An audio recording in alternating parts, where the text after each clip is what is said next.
Que Dieu vous comble de ses grâces, vous tous qui êtes là afin d'écouter la parole de Dieu. Excusez-nous pour le retard que nous avons eu ce matin. Il y a eu des petits problèmes techniques et organisationnels. Il fallait que nous déplacions la chaire du temple pour le bureau parce qu'aujourd'hui, le culte se tient dans notre bureau. Prions le Seigneur pour ce message.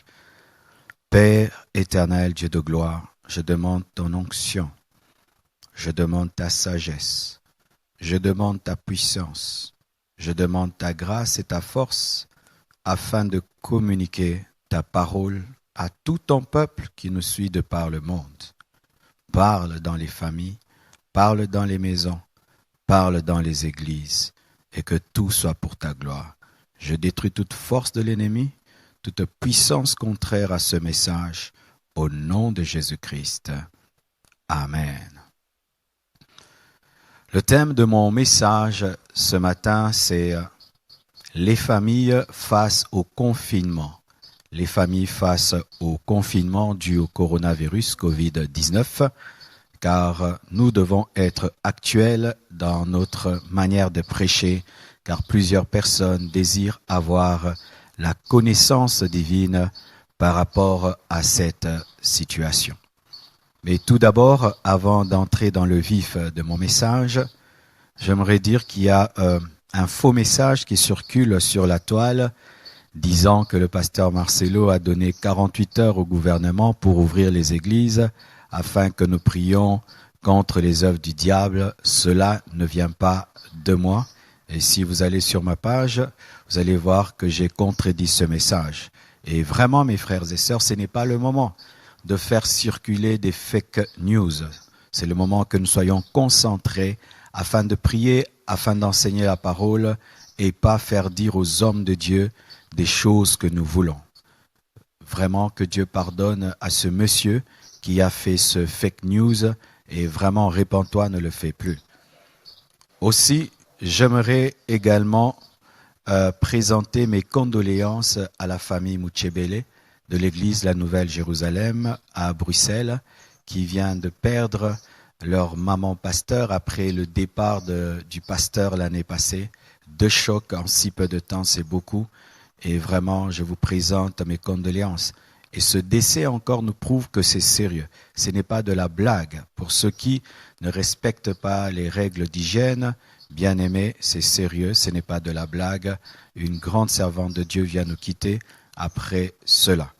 Frères et sœurs, à présent, j'aimerais que nous puissions entrer dans le vif de notre message. Les familles face au confinement. Quelle est la définition du confinement? Le confinement vient du verbe confiner, qui veut dire forcer à rester dans un espace limité.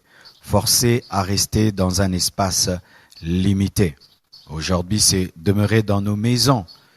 Limiter au maximum, c'est sorti dans notre cas. Et pourquoi? Pour stopper la propagation du virus. Ce n'est pas une punition, non, c'est pour notre bien afin de stopper la transmission du virus. Et bien aimé, aujourd'hui, nous voyons en Chine, il y a eu un confinement strict en Italie, Belgique, France, ici au Congo, nous pouvons nous promener un peu comme nous voulons, mais ailleurs, vraiment, c'est très, très strict. Pas d'école, pas de culte, pas de match de football où il y a des matchs sans supporters dans le terrain, pas de transport en commun dans certains lieux, pas de travail pour certaines personnes, pas de rassemblement de plus de 25 personnes, de 100 personnes.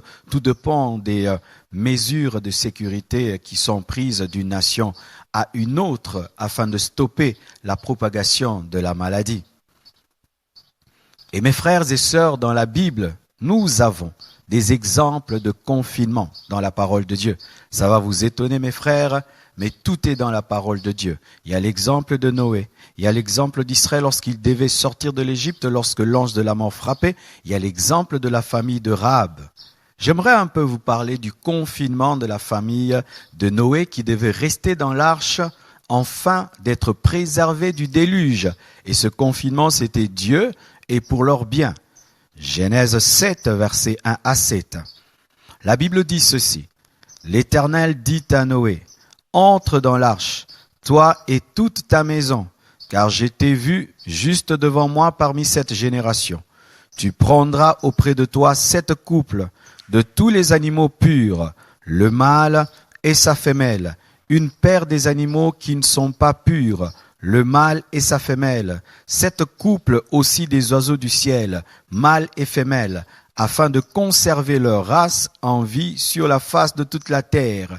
Ce confinement a permis de préserver la race humaine et même les animaux. Car encore 7 jours, et je ferai pleuvoir sur la terre 40 jours et 40 nuits, et j'exterminerai de la face de la terre tous les êtres que j'ai faits. Noé exécuta tout ce que l'Éternel lui avait ordonné. Noé avait 600 ans lorsque le déluge d'eau fut sur la terre, et Noé entra dans l'arche avec ses fils, sa femme et les femmes de ses fils pour échapper au déluge. Et vous savez combien de temps ils ont fait? C'est une question pour ceux qui connaissent la parole. C'est vrai que le déluge a fait 40 jours et 40 nuits, mais Noé a fait 375 jours de confinement dans l'arche. Comment tu peux trouver cela? Le déluge a commencé lorsque c'était le 17e jour du 2e mois, lorsque Noé avait 600 ans. Et le déluge a pris fin le 27e jour du 2e mois, lorsque Noé avait 601 ans, si on peut le dire. Ainsi, lorsque tu soustrais ou tu compares 27, 2e mois, 601, moins 17, 2e mois, 600, tu vas trouver 1 an et 10 jours dans l'arche. Noé a fait 1 an et 10 jours dans l'arche, qui équivaut à 375 jours de confinement. Et pourquoi? Pour échapper au déluge. Nous voyons un autre exemple de confinement dans la parole de Dieu. Exode 12, versets 12 à 13. La Bible dit, « Cette nuit-là, je passerai dans le pays d'Égypte et je frapperai tous les premiers-nés du pays d'Égypte, depuis les hommes jusqu'aux animaux, et j'exercerai des jugements contre tous les dieux de l'Égypte. Je suis l'Éternel. Le sang vous servira de signe sur les maisons où vous serez. Je verrai le sang et je passerai par-dessus vous, et il n'y aura point de plaie qui vous détruise quand je frapperai le pays d'Égypte. » Là, c'était le confinement d'une seule nuit. Tous devaient être dans des maisons, et pas n'importe quelle maison, des maisons qui ont le sang sur le linteau. Et quand l'ange de la mort passait, il ne tuait pas ceux qui étaient dans une maison avec le sang sur le linteau. Et les premiers-nés de l'Égypte sont morts, car ils n'étaient pas dans des maisons avec le sang sur les linteaux. Et les premiers-nés d'Israël ont été préservés. Une nuit de confinement dans la parole. Encore un 3e exemple avant d'entrer dans le vif du sujet. Josué 6, verset 17, il s'agit de la famille de Rahab.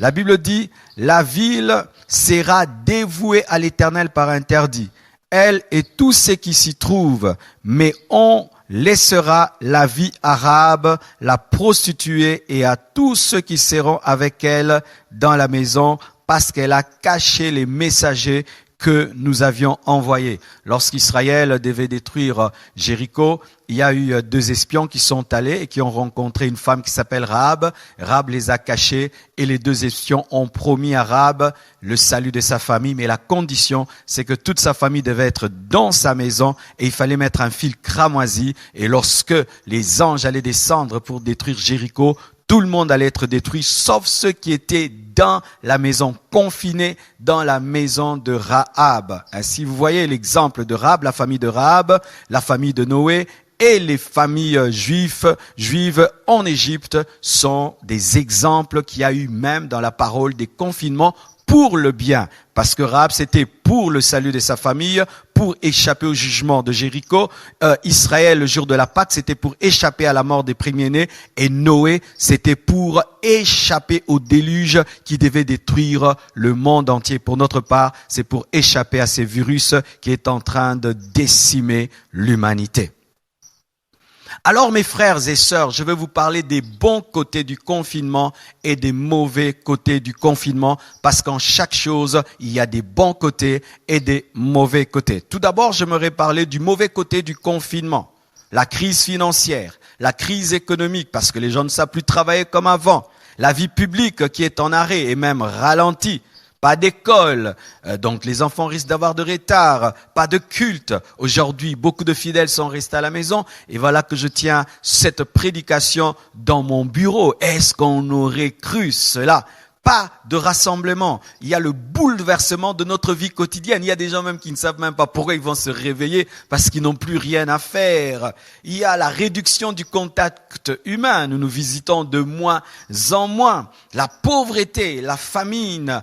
Et même, on n'en parle pas, des deuils solitaires, des gens qui pleurent en seuls leur mort parce qu'il n'y a pas moyen de venir les visiter et les consoler. Il y a des drames qui sont en train d'avoir lieu dans le secret et même des malades qui sont abandonnés par leurs membres de famille qui ne sont pas visités et même certains malades qui sont abandonnés par certains infirmiers, par certains médecins. Et j'aimerais là louer même tous ces médecins qui travaillent, tous ces infirmiers qui travaillent, qui mettent leur vie en danger, afin de soigner des inconnus, afin de soigner des hommes qui ne sont pas de leur famille et qui se mettent tous les jours en danger. Que Dieu vous bénisse. Et j'aimerais exhorter ces médecins qui abandonnent les patients. J'aimerais exhorter ces infirmiers qui abandonnent les patients. Déjà, ils sont abandonnés par leur famille, certains. Alors, si vous les abandonnez, alors ce sera terrible.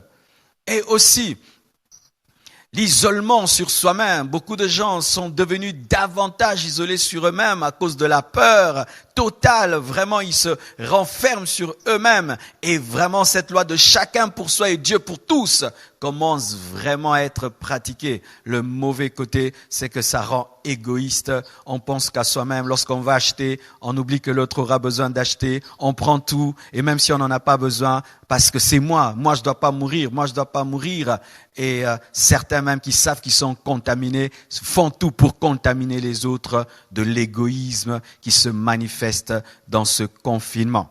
Mais aujourd'hui, je ne vais pas m'attarder sur cela, car nous devons apporter la bonne nouvelle. Il y a tellement de mauvaises nouvelles sur le net, tellement de mauvaises nouvelles que l'Église doit apporter la paix, doit apporter la consolation et le réconfort. Alléluia. Voici le bon côté du confinement. Et c'est là que je vais m'attarder et par rapport à la famille. Romains 8, verset 28, la Bible dit, « Nous savons du reste que toute chose concourt au bien de ceux qui aiment Dieu, de ceux qui sont appelés selon son dessein. » Toutes choses, même le corona, mes frères, n'allons pas corriger la parole de Dieu parce que nous vivons des circonstances difficiles, mais la Bible dit que toutes choses, même le coronavirus, concourt au bien de ceux qui aiment Dieu. Et quel est le bon côté de ce confinement? Quel est le bon côté de ce confinement? Déjà sur le plan sanitaire, sanitaire, ce confinement ralentit la propagation du virus.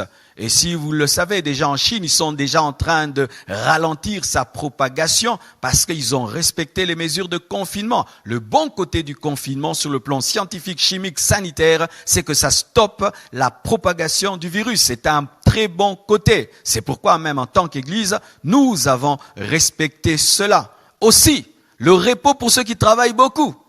Parce qu'il y a des gens qui travaillent tellement qu'ils allaient même mourir de fatigue. Ce confinement leur a permis quand même de souffler et de renouveler leurs forces afin de continuer à travailler. Sauf les médecins, sauf les infirmiers, les politiciens, les pasteurs, les scientifiques, les militaires qui doivent beaucoup travailler en cette période-ci. Ce n'est pas un temps de repos pour nous, mais pour certaines personnes, le bon côté de ce confinement, c'est que c'est un moment aussi de pause et de repos où ils étaient tout le temps travail. Maintenant, ils doivent penser à la famille, ils doivent penser à eux-mêmes. C'est aussi un bon côté. Pour ce qui nous concerne, pour ce culte des familles, voici le bon côté, car toute chose concourt au bien de ceux qui aiment Dieu. Le bon côté de ce confinement, parce que cela nous ramène à la vie familiale. Je peux témoigner, mes frères, je suis pasteur, mais en cette période-ci, vraiment, j'ai vraiment une vie familiale terrible. Donc, nous prenons le temps de déjeuner ensemble, de dîner ensemble, de prier ensemble, le temps de suivre leurs notes, le temps de suivre tellement de choses que je ne pouvais pas faire avant. Donc, c'est le retour à la vie familiale où papa, maman et les enfants. Le temps où tu peux maintenant te concentrer sur l'éducation de tes enfants. Le temps aussi tu peux réaliser la qualité de ton couple. Parce que lorsque nous étions en liberté, il pouvait se faire que cette liberté nous poussait à fuir nos conjoints. Mais là, vous êtes face à face. Et c'est quand tu vas te rendre compte qu'il n'y a plus de dialogue entre toi et ta femme. Vous n'avez plus rien à vous dire. Tu vas te rendre compte que ton couple était malade depuis longtemps. Et tu pensais que c'était bien, alors que vous cachez derrière le travail et sortir, tu te rends compte que tu n'es plus attiré par ta femme, tu te rends compte que tu n'es plus attiré par ton mari, tu te rends compte que tu ne supportes pas tes enfants, tu te rends compte que tes enfants n'ont pas eu une bonne éducation, tu te rends compte que vous ne pouvez pas causer pendant 30 minutes sans vous discuter, et ça va t'ouvrir les yeux sur la qualité de ton couple, la qualité de ta famille, la qualité conjugale de ta vie, de ta vraie vie, parce qu'il peut se faire que tu te caches derrière ton travail, derrière les sorties, même derrière l'église, car certains fuyaient leurs enfants derrière l'église, leurs conjoints derrière l'église, et là nous sommes face à face avec nos familles, face à face avec nos couples, face à face avec nos parents, face à face avec nos maisons. Tu vas te rendre compte que ta maison était désordonnée, qu'elle était mal rangée, tu vas te rendre compte que ton jardin était vraiment, les yeux vont s'ouvrir et tu vas découvrir ta vraie famille. Ça, c'est le bon côté. Où tu as le temps maintenant de bien éduquer tes enfants, d'ajuster leur caractère, d'ajuster leur caractère, leur éducation. Et ça va te révéler les choses que tu as négligées dans ta maison, négligées dans ta famille, négligées dans ton couple. Ça va te permettre d'ouvrir les yeux et de rectifier avec la grâce de Dieu. C'est un temps où tu peux prendre soin de toi, prendre soin de ta maison, où tu peux avoir le temps de prier en famille, de méditer en famille, d'enseigner à tes enfants la parole, d'enseigner à tes enfants la prière, d'avoir des temps de conversation approfondie avec ta femme, car peut-être tu causes avec elle 30 minutes, là tu as le temps, pendant 2 heures, vous pouvez parler projet, vous pouvez parler futur, vous pouvez vous occuper un après l'autre des enfants. C'est le bon côté, car toute chose concourt au bien de ceux qui aiment Dieu. Encore, mes frères et sœurs, le bon côté de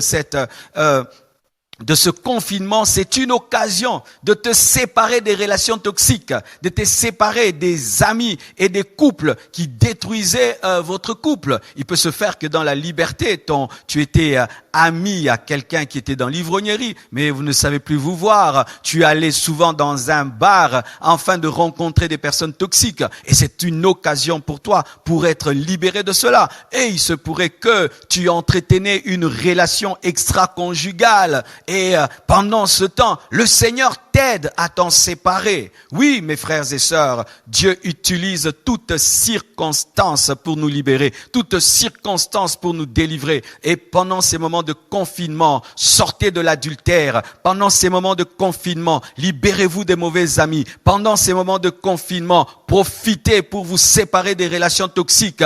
Pendant ces moments de confinement, profitez-en pour sortir des mauvaises habitudes, des mauvais caractères. Pendant ce confinement, prenez le temps de méditer, prenez le temps d'entrer en vous-même pour découvrir le mauvais côté de votre caractère afin de le présenter devant Jésus-Christ pour qu'il vous délivre, pour qu'il vous libère. Toute chose concourt au bien de ceux qui aiment Dieu. Alléluia. Toute chose concourt au bien de ceux qui aiment Dieu. C'est pourquoi, mes frères, au lieu de vous plaindre de ce confinement, mes frères, regardez le bon côté et de sorte que lorsque vous sortirez de là, vous soyez comme un homme qui est sorti d'une retraite de prière meilleure qu'avant, plus sage qu'avant, plus intelligent. Tu n'avais pas le temps de lire des livres, c'est le moment de prendre un livre et de le lire. Tu n'avais pas le temps de lire la Bible, c'est le moment de lire la Bible. Tu n'avais pas le temps de lire la Bible avec tes enfants, c'est le moment de lire la Bible avec les enfants. Tu n'avais jamais le temps de jouer avec les enfants, c'est le moment. Hier, j'ai joué avec mes enfants, j'ai joué mais ils m'ont gagné. C'était une belle expérience. Pourquoi? Parce que maintenant j'ai le temps. Au lieu de pleurnicher, au lieu de pleurer, retournez l'autre facette et utilisez ce confinement afin de devenir meilleur. Alléluia. C'est le temps de revenir vers nos familles, de revenir vers nos couples, de revenir vers nos enfants, de revenir vers nos parents, de revenir vers nos conjoints. C'est le moment d'avoir la révélation de nos couples afin de les soigner. C'est le moment d'avoir la révélation de l'état de nos familles afin de s'en occuper. C'est le moment d'avoir la révélation de la vraie éducation que nous avons donnée à nos enfants. C'est le moment d'avoir la révélation des problèmes que nous avons négligés. C'est le temps de prendre soin de nos maisons et de nous-mêmes. C'est le temps de prier, de méditer en famille, d'organiser le culte familial. C'est le temps pour méditer sur le futur de la famille. C'est l'occasion pour nous séparer des relations toxiques et de toute personne qui pendant longtemps ne pouvait sortir de nos vies. C'est le moment, car toute chose concourt au bien de ceux qui aiment Dieu. Et voilà par rapport au confinement de la famille de Noé. Comme je l'ai dit, la famille de Noé a fait 375 jours, donc 1 année 10 jours dans l'arche. C'est terrible, 1 année 10 jours de privation avec des animaux. Vraiment, c'était vraiment dur. La Bible nous dit ceci. Genèse 9, versets 20 à 22. Noé commença à cultiver la terre et planta de la vigne. Il but du vin, s'enivra et se découvrit au milieu de sa tente. Cham, père de Canaan, vit la nudité de son père et il le rapporta dehors à ses 2 frères. L'après-confinement. Après le confinement, il ne faut pas tomber dans le péché de Noé. Je répète, après le confinement, il ne faut pas tomber dans le péché de Noé. Noé, pendant 1 année 10 jours, était dans l'arche. Et donc, il disait, quand je sortirai de l'arche, je vais faire ceci, je vais boire du vin, je vais boire du vin. Ici, je ne peux pas planter dans l'arche, je ne peux pas cultiver. Mais quand je sortirai, et lorsqu'il est sorti, étant donné que ses pulsions étaient freinées pendant 1 année 10 jours, il s'est lâché. Et qu'est-ce qu'il a commis? Une bêtise qu'il n'avait pas commise. Lorsqu'il était dans l'arche, il s'est enivré, il s'est dénudé et puis il a frappé son fils de malédiction. Après le confinement, faites très attention. Le diable nous attend dans la distraction, dans la libération de nos pulsions. Les gens vont sortir pour fêter. Ils vont se livrer à des péchés, à des festivités. Et c'est là que l'ennemi les attend, dans le péché de Noé, dans l'ivrognerie de Noé. Ne tombez pas dans le piège. Pendant que tu es en train de vivre le confinement, deviens un homme meilleur. Mais si tu ne deviens pas un homme meilleur, lorsque tu sortiras du confinement, tu vas commettre le péché de Noé. Lui, il a commis le péché de l'ivrognerie. Peut-être toi, tu vas commettre le péché de l'adultère, le péché de l'impudicité. Peut-être que toi, tu vas commettre d'autres péchés. Toutes ces choses qui sont en train de crier en toi pendant ce moment et qui demandent d'être dégagées vont saisir l'occasion lorsque tu sortiras de l'arche, lorsque tu sortiras du confinement. Fais attention, ne plante pas une vigne, ne t'enivre pas comme Noé. Car après le confinement, Noé a maudit Cham. Il n'avait pas maudit Cham dans l'arche. Il a maudit en dehors de l'arche. Il a maudit après le confinement. Faites très attention après, car le Covid-19 passera. Dieu finira par nous libérer de cette maladie. Mais après cela, quel sera ton caractère? Tu dois devenir un homme plus sage. Tu dois devenir un homme meilleur. Nous devons tirer des leçons de tout ceci. Et je bénis Dieu de par le monde. Je vois des hommes qui deviennent de plus en plus sages, car cette épidémie a révélé notre fragilité, a révélé notre humanité. Nous pensions être des dieux. Nous ne sommes que des hommes. Cela a rendu humbles les riches. Cela a rendu humbles les savants, que les riches, les pauvres, les blancs, les noirs. Et cette sagesse doit demeurer en nous-mêmes après. Pas seulement maintenant où nous devenons sages, méditatifs, et nous tous, nous parlons, vraiment l'homme n'est rien, l'homme n'est rien. Après le Covid-19, l'homme n'est rien. Alléluia. Il faudrait pas que nous ayons une crise de sagesse maintenant, et après nous oublions lorsque tu sortiras du confinement, deviens un homme meilleur où tu reconnais que le divin est plus que tout, que l'homme est fragile, que ce monde est passager, qu'il ne faut pas continuer à vivre ainsi, car Dieu nous a avertis. Dieu nous a avertis, mes frères. C'est que nous sommes en train de vivre, c'est un avertissement. Dieu est en train de nous montrer que la fin de ce monde est proche. Et si après cette épidémie, nous continuons à vivre comme auparavant, nous sommes des insensés. Nous sommes des insensés. Si après tout ceci, au lieu que nous allions dans des églises pour adorer Dieu, nous allons dans des boîtes de nuit, nous sommes des insensés. Si après ceci, nous organisons des concerts dans lesquels nous nous enivrons, nous sommes des insensés. Après l'arche, il faut faire un autel à l'Éternel. Après l'arche, il ne faut pas planter une vigne pour s'enivrer, mais il faut faire un autel à l'Éternel. Après ceci, nous devons louer, adorer Dieu et nous consacrer davantage, nous sanctifier davantage, pas aller dans des boîtes de nuit pour célébrer le diable, pour célébrer le monde, pour nous livrer à la prostitution. Non, nous devons devenir davantage sages, devenir des meilleures personnes qui ont tiré des leçons par rapport à cette circonstance, car Dieu parle d'une manière ou d'une autre. Vous qui aimez des prophéties, nous sommes dans une prophétie. La prophétie est là. Cette circonstance nous enseigne que tout est passager.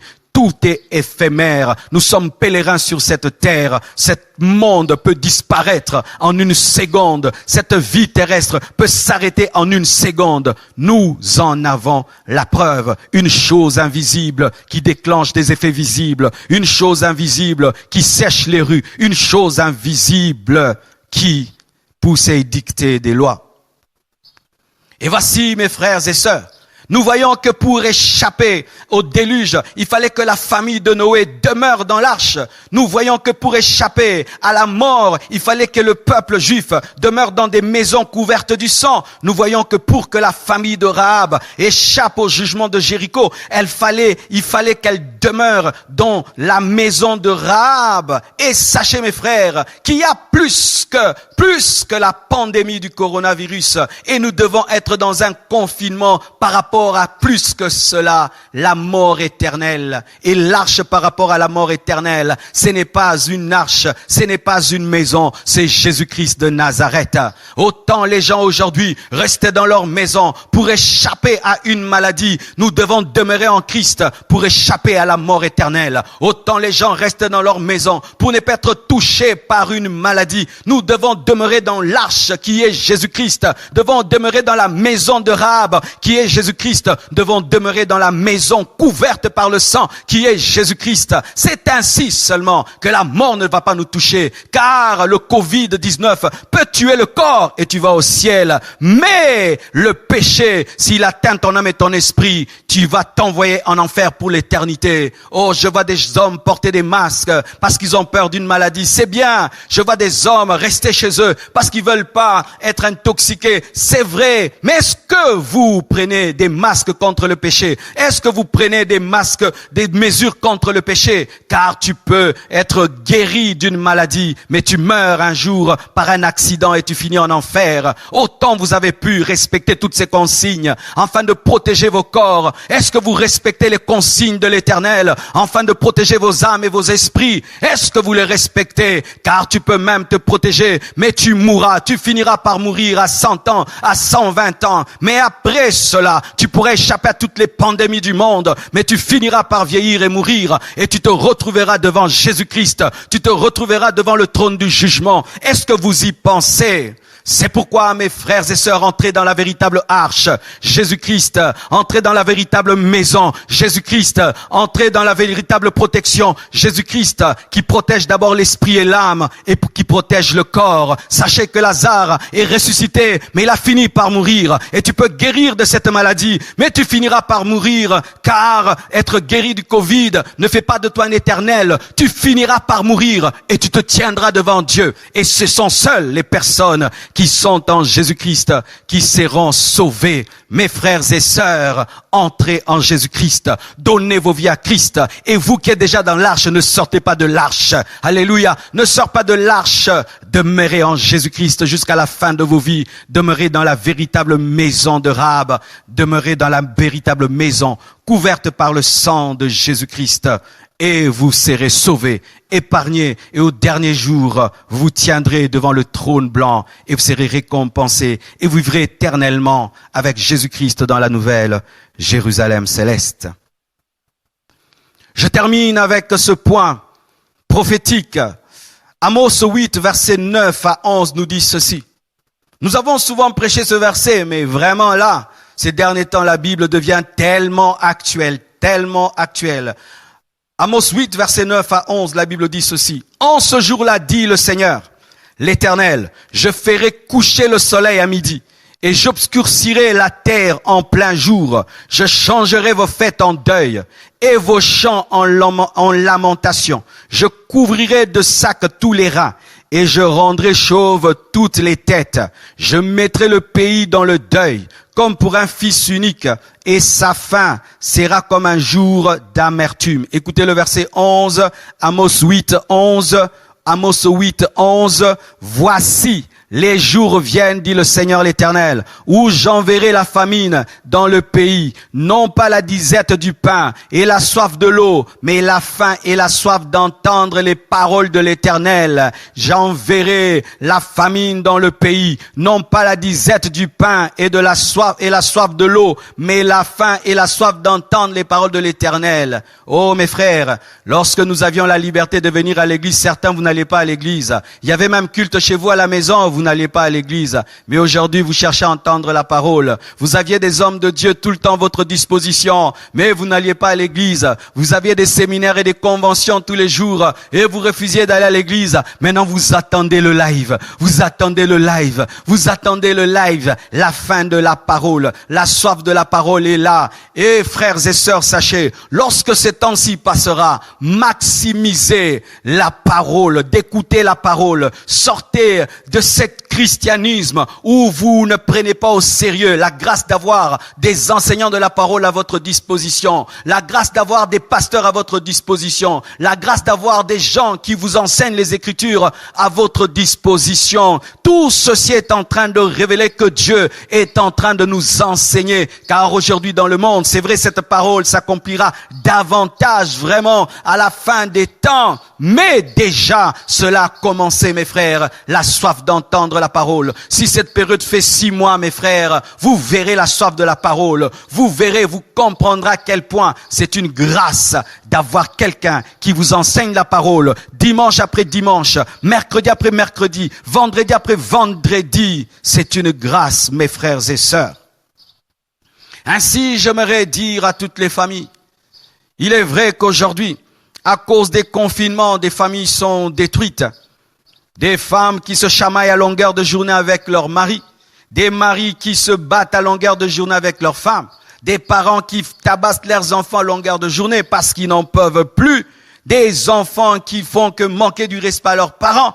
Je vous assure, certains risquent de sortir de ce confinement et divorcer parce qu'ils ont eu la révélation qu'ils ne s'aimaient plus. Mais si pour certains cela va les détruire, pour un véritable enfant de Dieu, cela doit te rendre meilleur. Cher papa, ce confinement doit rendre ta famille meilleure. Chère maman chrétienne, ce confinement doit rendre ton couple meilleur. Et si vous avez des problèmes, profitez-en pour les traiter seul à seul, parce que nous avons le privilège en ce temps de ne pas avoir beaucoup d'interruptions et tout le temps pour amener nos couples vers le Seigneur. Amenez vos enfants vers le Seigneur. Amenez vos couples vers le Seigneur et changez le mal en bien, car toute chose concourt au bien de ceux qui aiment Dieu. Toute chose concourt au bien de ceux qui aiment Dieu. Voici en quelques instants, quelques minutes, le message que le Seigneur m'avait donné. Je crois de tout cœur qu'il vous a béni et partout où vous êtes, partagez cette parole, écoutez et réécoutez encore et sachez que Dieu est au contrôle. Nous allons prier à présent. Seigneur Dieu de gloire, je te remercie pour ce message. Je prie, Père éternel, que ton esprit opère derrière cette parole, afin d'enseigner, afin de convaincre. Et je prie que ce confinement, Seigneur Dieu de gloire, qui nous a imposé pour notre bien, puisse réellement tourner en notre faveur et que nos familles, nos couples deviennent meilleurs. Garde-nous après ce confinement de tomber dans le piège de Noé. Garde-nous, Seigneur Dieu de gloire, de tout mal et donne-nous, Père Tout-Puissant, par la puissance de ton esprit, de devenir des familles meilleures et des couples meilleurs. Délivre-nous, Seigneur, en cette période de toute relation toxique et que ton esprit règne dans nos familles. Seigneur, je prie pour tous les couples qui sont au bord du divorce, toutes les familles qui sont déchirées à cause de ce confinement, ces familles qui n'en peuvent plus de se voir matin, soir, que l'amour vienne dans ces couples, que l'amour vienne, Seigneur, dans ces familles, que l'amour vienne, Seigneur Dieu de gloire. Je prie pour tous les hommes qui trompaient leurs femmes, je prie qu'au travers de ce confinement, qu'ils soient totalement libérés des relations toxiques. Je prie pour toutes les femmes qui trompaient leur mari, que pendant, Seigneur Dieu de gloire, ce confinement, toutes ces relations soient brisées. Je prie pour tous les enfants qui vivaient dans l'impudicité, que pendant ce confinement, ils en soient totalement libérés. Seigneur, toi qui sais toujours trouver le moyen d'atteindre ton but, même dans ces ténèbres, atteins ton but au nom de Jésus-Christ. Amen. Pour ceux qui veulent contribuer à la construction, donner leurs offrandes, vous allez voir un tableau vous sera affiché avec toutes les coordonnées pour ceux qui sont à l'étranger, pour ceux qui sont au Congo, et cela vous permettra d'offrir au Seigneur. Portez-vous bien. Notre prochain live, ce sera le mercredi à partir de 17h. 17h. Que Dieu vous bénisse abondamment. Merci.